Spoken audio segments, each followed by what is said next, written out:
En tout cas, ce qui est sûr, c'est que si on laisse faire le marché en matière de logement, la loi de l'offre et de la demande, en matière de logement, ça produit que des catastrophes. Ça produit des logements qui sont trop chers par rapport aux revenus des gens. Ça produit des gens qui sont bien souvent obligés d'habiter de plus en plus loin de leur lieu de travail, ce qui pose plein de problèmes, y compris en matière de transport, en matière de pollution. On a aussi une réflexion qui est menée un peu plus à long terme sur la marchandisation capitaliste spéculative.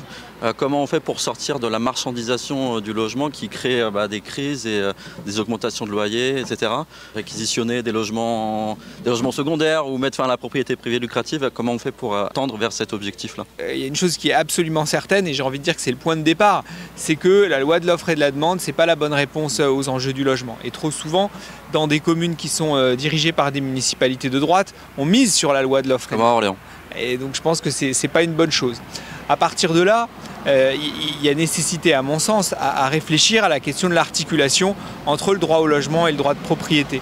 La France, c'est un pays qui a sacralisé le droit de propriété et qui a parfois un peu sacrifié le droit au logement. Et donc moi je pense qu'on a besoin d'une autre articulation.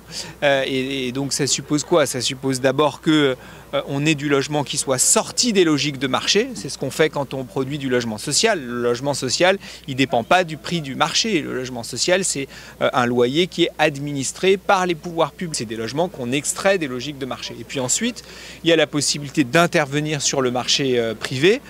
Par exemple, lorsqu'on a un bâtiment qui est vide depuis des années, il y a des marges de manœuvre, y compris la possibilité de lancer des procédures d'expropriation.